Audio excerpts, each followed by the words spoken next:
This one gonna be a smoker.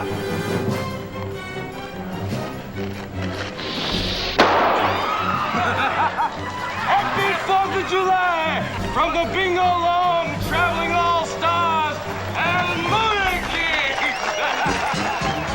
There are certain rules that one must abide by in order to successfully survive a horror movie. For instance, number 1, you can never have sex. Big no-no!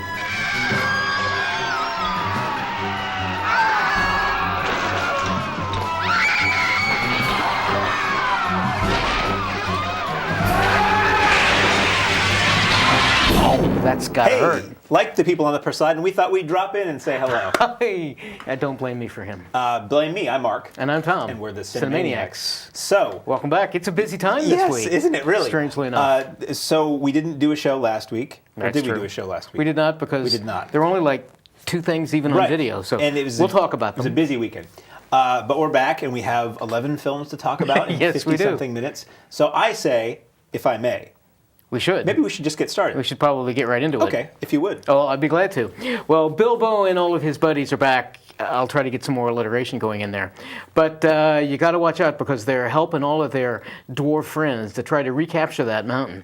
But unbeknownst to them, they have to face a pretty mean dragon, and they're going to face the desolation of SMAUG. Contranil Mark. Le trono de Hobbit 2. Il fanes canon. Enskan van Hali, el fansklen Elvish pansklen. And then what they'll do is they'll just start talking in English.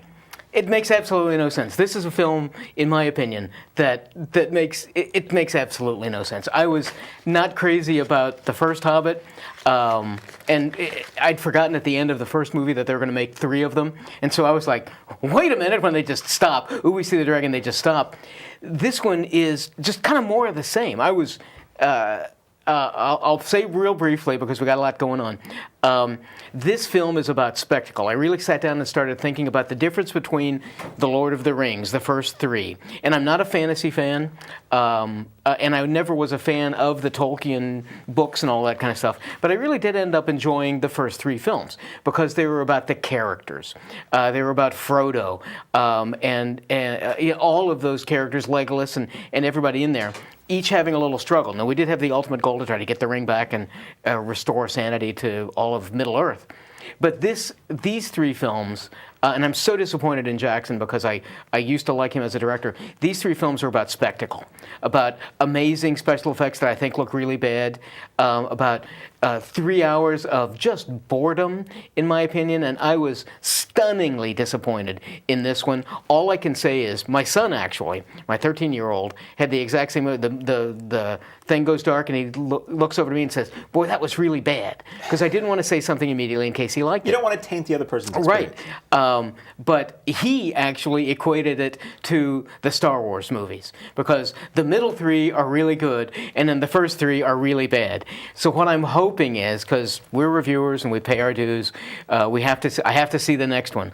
I'm hoping the 3rd Hobbit will be okay because, in my opinion, as bad as the first 3 Star Wars movies were, the 3rd one was the best, in my opinion.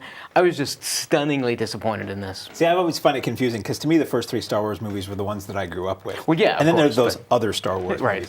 movies. So I will say I will echo your sentiment in that I'm not a major fan of fantasy and elves and dwarves. I find it kind of silly. Just speaking to a guy who watched a movie about a mad scientist who turned himself into a fish man over the weekend voluntarily, right. On Blu-ray though. So, you know, I'm not in love with this type of movie. I wasn't huge on the Lord of the Rings movies. I thought they were okay, but you know, so I'm not going in as a major fan of this stuff. I'm going in as somebody maybe who would be accompanying somebody who is a passionate fan to one of these movies. So the previous Hobbit film I thought was okay. I likened it to a Saturday matinee adventure movie like the old Sinbad movies or the old Ray Harryhausen kind of movies. There's creatures and there's spectacle and it takes you to another world for a few hours. And the other ones did it in 90 minutes, but now it's a few hours. Right. So for this one, to me, it was more the same, in good and in bad. 2 hours and 45 minutes is a little too long for something like this. But this movie gave me giant spiders. This movie gave me a fire-breathing dragon that was kind of cool. That's about the only time I thought it started getting interesting. It's when we got to SMAUG. So it had some cool stuff in it. Now, I never really blamed the movie. I was a little dippy during the movie. I was a little falling asleep, Okay, but right. I don't blame the movie.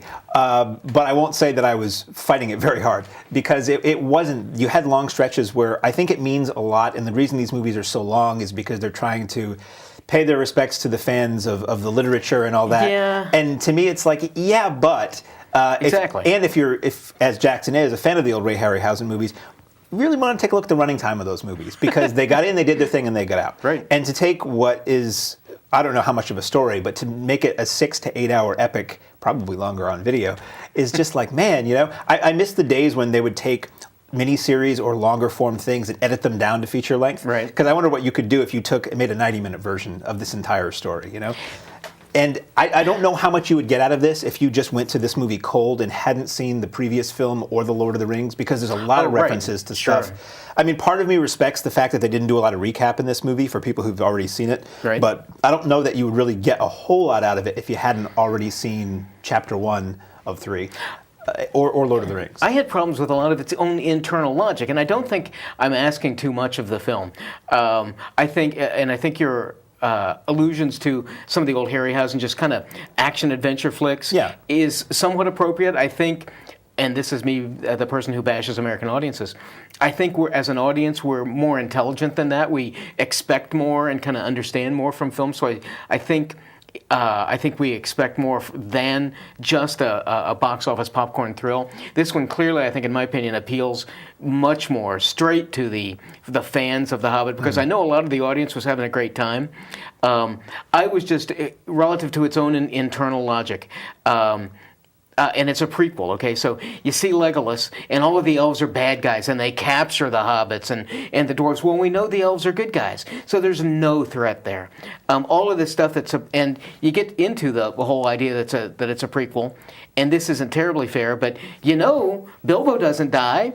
So I'm not afraid for him. That's in general why I don't care about prequels, because Yeah. there's no jeopardy. It's any character that you don't see in the later films are the ones that are Right, probably you going to kinda bite the figure dust. Red Shirt, yeah. Exactly, I was going to say that. So yeah, I don't like a lot of prequels because there's always that forced, ooh, that's how he got the cane, Right. or whatever. Oh, that's the first time somebody meets somebody, or they say some line that's really, really clever because it plays into the later films.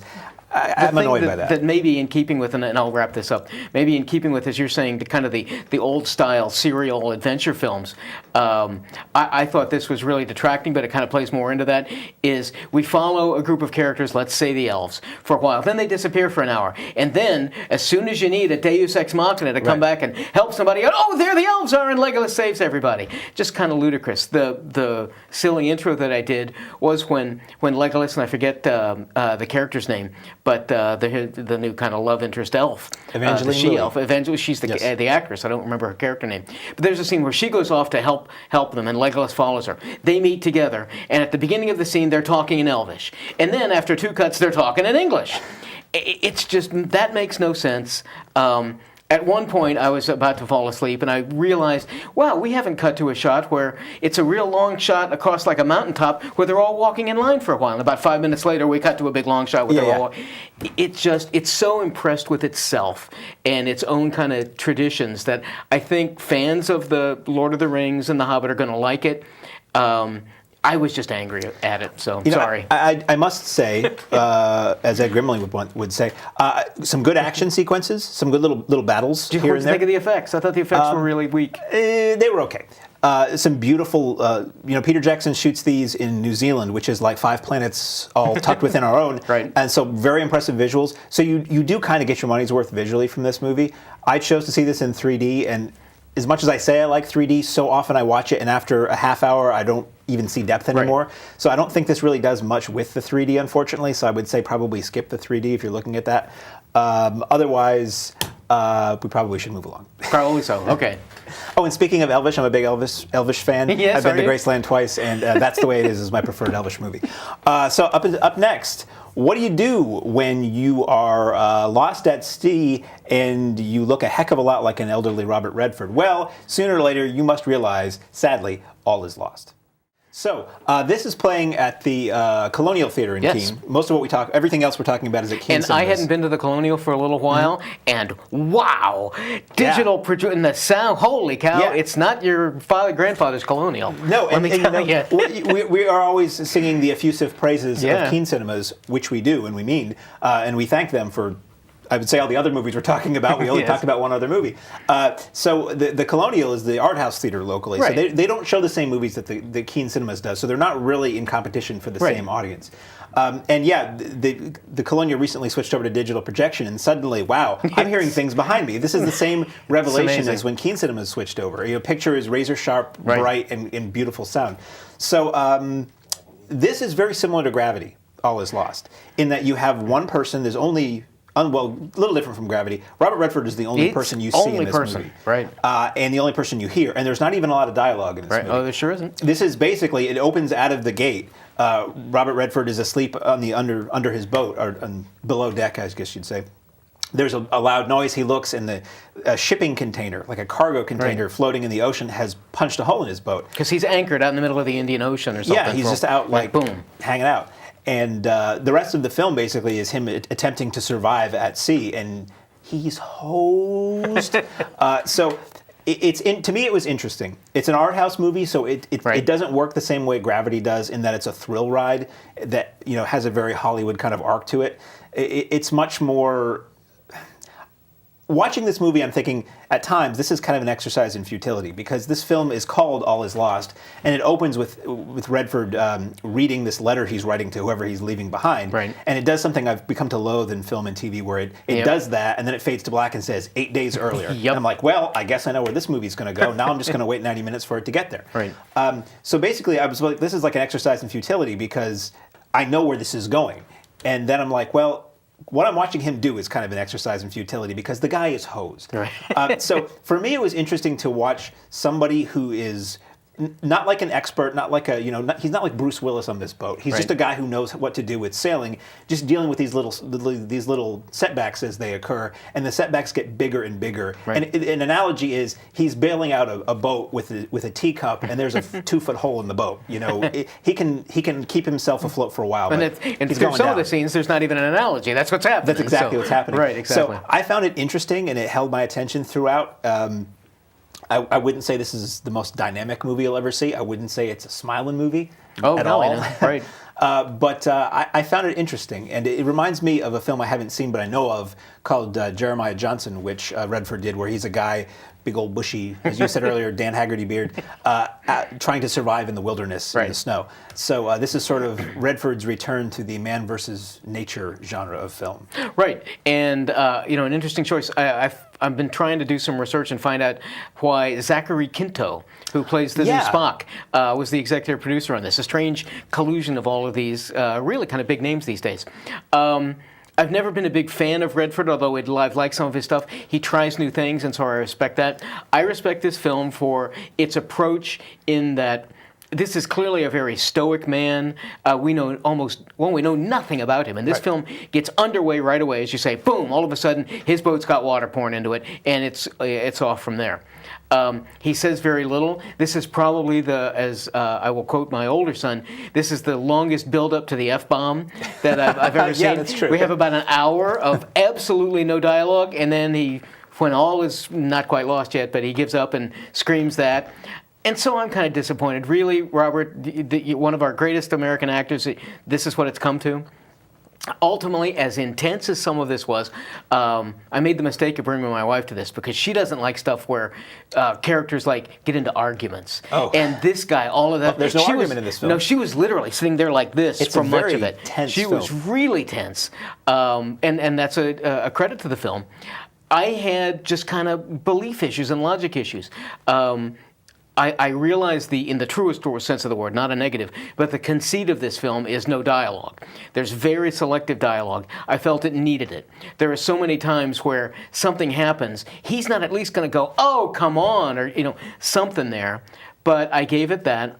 Ultimately, and I think in films like this, we put ourselves clearly in this situation. What would we do? I had to ask myself, this guy's clearly got money. It's a pretty nice boat. He's out all on his own and everything like that. But he can't afford a waterproof compass or a waterproof cellular phone or something like that. You know, the radio is busted because it's got water in it, and he has to resort to a sextant. And That's not dirty, by the way. Right, sorry about that. He gets into this sex tent, and no, wait, that's another film. But so the believability of it, it stretched for me the limits of believability, and it became too obviously a vehicle for Redford being a stellar star and trying to draw it. It was still interesting. I'm really looking forward to watching this on video because, again, as I've always said, I'm less critical of stuff on video. I'm sitting right at home. I had to get out and go into the theater and be impressed by the Colonial. But as this raucous, not raucous, but this really huge, and I'd heard such great things about it, I was sorry to be a stick in the mud at our last show of the year, but I was disappointed in All Is Lost. I'm sorry. Sorry, okay. So, speaking of things to be watching. Yes. The segues aren't always gold, folks. No. We thank our friends at Video Headquarters for the voluminous amount of titles you're going to hear about. First up, Hugh Jackman is back with no metal protruding from his fists as the father of a kidnapped young girl in the dramatic thriller Prisoners. Well, happy Christmas movie release, oh boy, it's a I good week guess. for that, isn't it? This was, and we've got lots of films to talk about. So, not to give short shrift to anything, but we'll kind of whip through this. I was really impressed with this. Jackman, again, is a dramatic actor. It's got Viola Davis, Terrence Howard, Jake Gyllenhaal. It's got terrific cast, and a very uncomfortable, very nerve-wracking. When I remember from this, I didn't rewatch it on video. I wanted to, but we had so many other things. But I remember it so well that this was one of the most gripping, nerve-wracking films possible because it's about these parents trying to find their kidnapped kids. They think they know who took them, and the police aren't helping, but are helping. This was just a gripping, nerve-wracking film that I was really impressed with. But no insult to it, I never want to see it again because it was so effective. I was saying that about Seven. Seven's a great movie. Don't ever need to see it again. I don't need to go through that again. When I saw this in the theater, it was like not breathing for an hour and a half. This is so intense. We're going to do a best and the worst of 2012 thing like we did last year. Right. We're going to wait until the beginning of next year. So we'll, in case the best movies or worst of the year come out next week, we'll talk about everything. This may be on my list. This was one of the most gripping. This and Gravity, I saw it back to back on 2 consecutive weeks, and they were like the 2 most tense, gripping the edges of your seat movies I'd seen all year. So I would highly, it's not pleasant, it's not a laughing movie, but I would highly recommend Prisoners. Yeah, I was very impressed with it. Whether or not we will recommend Matt Damon's latest film, he plays a kind of a miner, basically like a town worker who accidentally gets irradiated, and he needs some medical help. And this is obviously set in the future. And upstairs, where everybody's left to go to an orbiting space station, they've got everything there, but they don't let the wannabes down back on Earth have it. So Matt Damon has to try to escape from his place and go up and try to seek help for himself and all of his friends up in Elysium. It's Robo-Damon. The big move for actors is to shave their heads. I think that's the real cool thing to do. That's commitment. So Luca, good job. We're looking forward to And it got him a gig on Food Network. Network. Hey, there we go. Exactly right. So this is from the maker of District 9. And this is a very similar movie to District 9 about the whole haves versus have-nots. And it's, I didn't think it was that great in the theater. It's really heavy-handed with the 1%er kind of thing, the Occupy kind of thing. And visually very interesting, really cool effects. The conceit of this, again, to use that word, it's the word of the week, is everybody who's rich has been able to afford to leave Earth and goes up to this big spinning wheel space station where they live it up, and the people down below are left to rot, basically. And that whole thing was really cool. The way it's like inside a circle, and it's 360 degrees, and it's all different environments. But at some point, Damon does kind of become Robo-Matt. He gets like an exoskeleton, and he's fighting people, and it gets a little silly toward the end. Well, I mean, it's a little silly overall. And then the end, when the happy ending of this movie is ridiculous. Yes. Is totally unrealistic and ridiculous. So I think if you like District 9 a lot, you might like this. if you're into the Occupy kind of thing, this is a movie that's for you. But for me, it was a little silly. Not as bad with the shaky garbage as District 9 was, which made me hate that movie. But this still had a bit of that in there. But maybe as a rental, it's worth it. For some reason, and I like Matt Damon a lot, all except pretty much, the Green Zone, just silly stuff that he happens to be in, just because I like him. And this one didn't click for me. With him, Jodie Foster, an actress whom I just love and think is tremendous, she has this awful French. She plays like the vice president of all of this, and but she's power hungry, and she has this awful French accent. And she keeps going, oh, ho, ho, which I thought was unrealistic. yeah, really. But yes, so much of this just didn't click. It felt very forced. It had a huge message to it, and while the effects were okay, stuff blowing up and things like that, boy, I feel like such a bummer here today, but I mean, I was high on Prisoners, but Elysium didn't do it for me either, so unless you're really dying to see a kind of District 9 sort of a thing with two supposedly good actors, I just didn't think anything clicked here. Speaking of things that don't click, yes. Return to us now to those thrilling days of yesteryear as Johnny Depp and Armie Hammer. Really, he should call himself Armie Hammer. Greatest name in the film. Star in a all new version of The Lone Ranger. So I think that last moment pretty much tells you what you get with this movie. Oh, yeah. This isn't a realistic Western. This is a big, giant, exploding, what's his name? The guy who makes the Transformers movies. The producer. Michael Bay. Not the other one. Oh, I don't know. I can't. Jerry Bruckheimer. Yeah, this is a Jerry Bruckheimer film, okay? So everything is... I think Michael Bay could take Jerry Bruckheimer blown out in of proportion with, nitroglycerin and gasoline on the fire. I really didn't like this movie at all. Okay. It was too big and dumb, too long. They don't respect the Lone Ranger at all. They treat him like an idiot. They make him an idiot. The whole thing is Tonto's the smart, wacky guy, and the Lone Ranger's a fool. And at one point, when you first meet him, the character who becomes the Lone Ranger, he's unconscious and he's being dragged by his feet from the back end of a horse, and he's dragged through a pile of horse crap. And I'm like, that is a very accurate representation of how this film treats this iconic character. I didn't grow up loving the Lone Ranger. I liked the 80s movie as a kid, and I used to watch the cartoon and all that stuff. But I just thought this was bloated garbage, and the action scene at the end is so beyond ridiculous. Yes. It's just like, this is just stupid. This is beyond dumb. I much would prefer Shanghai Noon, actually, as a really fun action comedy that is infinitely rewatchable over this piece of garbage. I had not quite so vehement a reaction when I saw it in the theaters. After seeing The Hobbit, it's my time to beat The Hobbit up, I'm sorry. After seeing The Hobbit and then seeing that we had to watch this, it was like, I get to watch The Lone Ranger again, hooray! There goes my day. Now, it clearly, you're right, they take the Lone Ranger and his character. He is, Armie Hammer's portrayal of him is very silly, very insipid. This clearly plays to Depp's persona as Tonto, and Depp is fun, but I acknowledge that it's because it's Depp. Mm-hmm. This film could have done a lot better if they had taken it a little bit more, a good deal more seriously, and made it almost a kind of a serious thing. They bounce back and forth between 80% of this is this silly stuff blowing up, wild action sequences, and then they'll remember, we got to get back to why the Lone Ranger is the Lone Ranger. We'll talk about the story, and that just didn't work. At times, dark, brutal violence. Yes, yeah. And then somebody makes a wisecrack. Like, there's this scene of people like mowing down Indians with Gatling guns, and it's really horrific. And then it's just like, hey, let's do a poo joke now. And it's like, no. Yeah, so somewhere along the line, the left hand didn't know what the right hand was doing, I think. I like Armie Hammer a lot as an actor. I love Depp. They just didn't seem to clash. I didn't think quite right. And so I can't imagine we're going to see a second one, but I'd welcome it to see if they, now that they've got all this out of their system, they can do a little bit better. But unless you're just wild and crazy about either of these actors, or you're a big Lone Ranger fan, I think this is maybe one to miss. I agree. So on to something a little bit different, a little bit woo, a little bit wah. Toby Jones stars as a British sound editor or sound man who is hired to go and work in the Italian film industry on an Italian horror film in the film The BERBERIAN Sound Studio. Oh no, the film burned. Talk about something right up our alley. I mean, you and I are both huge horror fans.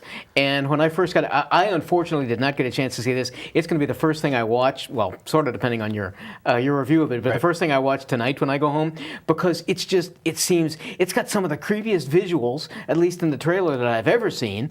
It sounds like a fascinating storyline about it. Now, it's fictionalized, right? Yeah, this is not based on any fact. This is just a film that's set in the world of a dubbing studio in Italy in the early mid 70s. It's weird. It's odd. I was thinking this was much more of an active horror movie than this is. I don't know if I would really call this a horror movie. It's an art house film. It reminds me. No, I don't think so. I think it's British actually. Okay. So, but it's got that feel. It's all those brown tones, and that's what drew me to this. It's like, oh, this is because I'm a huge fan of Italian horror movies from the 70s. Argento and all those kinds of things. Yeah. So at the beginning of this, you see the film they're working on, and they show the opening title sequence, and it's like, oh, this feels just like an early 70s Argento film. This looks like The Bird with the Crystal Plumage, but then it kind of moves away from that. And basically what this is Toby Jones, it feels like he's maybe slowly going mad. I found this kind of frustrating because ultimately it didn't make a lot of sense. Like it's very repetitious. It's him, doing certain things over and over again and having slight conversations with people, and something a little weird is going on, then don't pay any attention to that, let's do something else. And it wasn't as solid a narrative as I wanted it to be. It reminded me a lot of early Polanski, like a Repulsion kind of thing, if that makes any sense to anybody. And so this probably appeals more to people who like that than to people who like the Argento movies. If you have an interest in film production of past eras, that may be of interest for you. Okay, because Blowout comes to mind. I love Blowout. While I was watching this, I was thinking, you want to see a good movie about a sound studio, watch Blowout. Yeah. So ultimately, I didn't really like this. Okay. But I could see where some people might. So this is one this was actually released last week on video. Right. It's out. IFC Films has it on DVD, so it's probably available everywhere at this point if you want to check it out. So that is, I love to say it, Berberian Sound Studio. It's easy for you to say. Hey, thank you. Easier for me to say would be up on our next film. Tommy Lee Jones gets to assist Robert De Niro. How can I forget Robert De Niro's name? Robert De Niro, because he's a big crime boss and he has to be relocated. But it's tough to lose your old ways, as he finds out as being the head of the family. There was something wrong with me in the 90s because I had this decade where I was not real fond of De Niro, just always thinking that he's just kind of playing his old self and things like that. And then, in particular, with his last couple of films, he's just funny. And Michelle Pfeiffer, this thing really is working on all pistons running. It's funny. It's got some really tense, good action moments. Tommy Lee Jones is loads of fun. I was surprisingly really enjoyed The Family. I kind of love this movie. I didn't expect anything out of it. Right. I'd seen that trailer, which makes it look much more serious than it really is. This is really a comedy, and it is gleefully, brutally violent. Like there are scenes, some that you see a lot in the trailer, where one of the characters in this family is beating the hell out of somebody, and if you had taken that out and just watched it out of context, you'd be like, oh, geez, that's kind of gruesome. Right. But in the context of the movie, it's funny, and I'm laughing my head off. The kids are really good performers and everything. Everybody in it is great. The timing is great. It's very well shot, and I don't mean it's beautiful to look at, but it's just so competently shot that I'm like, wow, this is soothing. I'm not having to strain to figure out what's going on. Very, very funny. It's a great nod to De Niro being De Niro at one point in this movie. Directed by Luc Besson, who did La Femme Nikita way back when, has produced a lot of stuff, but this is probably the best Luc Besson movie I've seen in a really long time, because he tends to be associated with things that are kind of wishy-washy to me. So this, to me, is the funniest thing I've seen in a while, personally. So I would highly recommend The Family. If you can take the violence and you don't mind a little bit of that because it plays into it, I just thought it was really funny. And when it gets exciting and thrilling, it's legit. There are these assassins that are trying to kill this family, and when that starts happening, it becomes seriously a good action thriller, which is funny because how much you were laughing earlier. It's kind of like horror comedies. How often is a movie seriously scary and seriously funny at the same time? There's only a few that really pull that off well. So, up next is... Talk about some serious violence. Red Mist is back, and he wants to exact some revenge on a group of misbanded, misfit, self-appointed superheroes, and he's going to kick ass too. It's funny because the trailers I used to see for this, you could actually hear the word he said at the end. Yes, well, this was the Green Band. Yeah, I believe something like that. That's the classy band. Had nothing to do with my editing. If you like the original, I miss Nicolas Cage's character just because I like his character, his clear reference to or being the Batman and things like that. Everybody's back. If you enjoyed the first one, you're getting the same kinds of a thing. Jim Carrey, I think, is kind of overplays it here, but that's sort of the point. I like Carrey. I enjoyed the first one. This one's a bit cruder and a little bit rougher around the edges, but liking the first one, I still enjoyed this and thought it was a fun time. Rated R, so watch out for the kids. Yeah, despite all external appearances, Yes. not one for the kids. Right. Brutally violent, very crude content-wise. I saw this. I didn't have time to watch it for the show this week. Saw it in the theater. Liked it in the theater. I like Chloe Moretz, and she's got a bigger role in this, which is great. And that's about as much as I recall. I remember liking it. So, it's really kind of her sorry. film and centered Yeah. around her. So, but everybody's back and they have lots of fun, and I really kind of enjoyed it. But again, with the caveat that it's not for everybody. So coming up next, a film that betters this film by 4 in its numeral. The late Paul Walker and The Rock and the entire gang is back in Fast and Furious 6. What a bunch of big dumb garbage. I just have to kind of laugh. But I mean, what do you expect from the Fast and the Furious? It keeps going. It keeps going. They're on number 7, which it looks like they're going to try to complete after the unfortunate death of Paul Walker. I mean, not that he really cared or the fans really cared, but I really kind of liked Walker as a character, as kind of he's no great actor or anything like that, but he was certainly a mainstay in the Fast and the Furious ones. This is clearly. I mean, they spread it out, but this is clearly Dwayne Johnson and Vin Diesel's film, them getting together. This is all about how the group led by Walker and Diesel are all in disparate parts of the world because they can't come back into America. And Dwayne Johnson, as part of representing the FBI or the CIA or whatever he is, offers them a deal. Help us find this other guy, you can all come back. And so it's this huge mishmash. The action is indecipherable. You can't see what's going on. Black cars chasing each other at night in the city. Right, and they flip and spin. I mean, I definitely Yeah. remember there's a long sequence where, as you said, there are these black cars chasing each other in the city. I can't tell who's who, and I'm not usually, on your side relative to the crazy camera work doesn't always Right. bother me all that much. This was just insane. And they, obviously, at the end of the film, they take off on the world's longest runway because this plane has taken off for like 10 minutes. And it's just, this one kind of defies belief. As much as I like the earlier Fast and the Furious ones, this is pretty silly.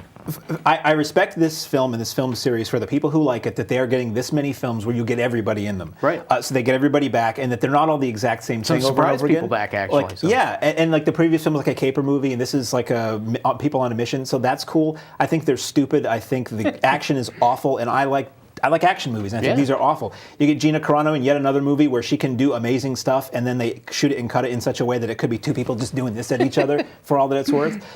One interesting extra on this Blu-ray is this was produced before Paul Walker died. Yep. A special teaser for Fast and the Furious 7, and it's set at a funeral, at a graveyard. So you can see Paul Walker leaning up against a tree looking at gravestones. A little weird and creepy. I bet they wish they had not put that on there. Right.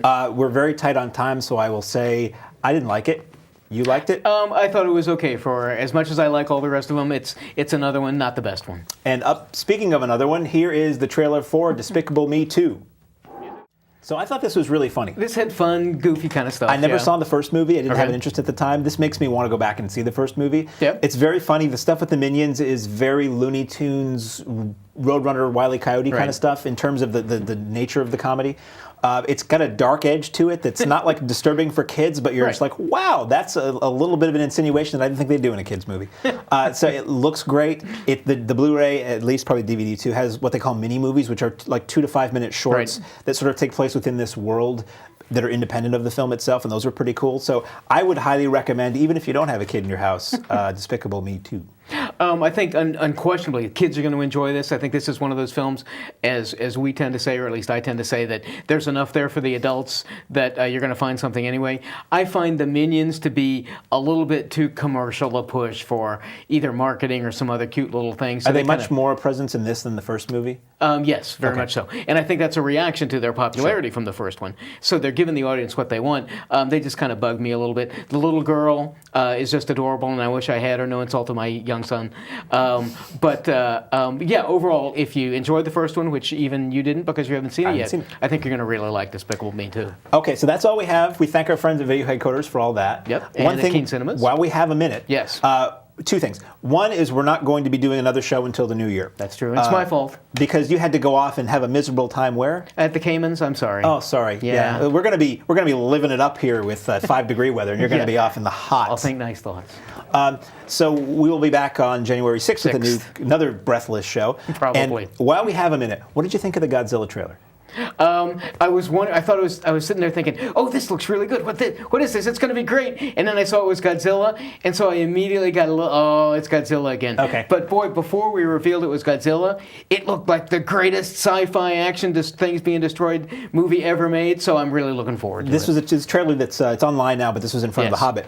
I'm a huge Godzilla fan of classic Godzilla. Yes. I hated the U.S. version before, so I've got a little bit. They're of so smart beef with because this. they waited, and all you heard was the sound The roar. effect. And you saw some of the spikes. Right. What I wonder is, what is a Godzilla film that is made in America, takes it dead seriously, and has A-list stars in it going to be like? Yeah. Because there's never been one of those. You can Right. say the previous U.S. one, but it really wasn't. No, that doesn't work. So I'm hopeful, but I don't have a lot of hope I think for it's it. going to be great fun one way or the other. All right. So I just wanted to get that off our chest before, Yes. because these people needed to know that before they And they rang in the couldn't new hold year. it in for 2 weeks, Yeah. could we? So I guess on that note, we are going to say Happy New Year and all that. Yep. Happy New Year, Merry Christmas, and all that. And I'm Mark. And I'm Tom. And we are the Cinemaniacs. what he said. Yeah.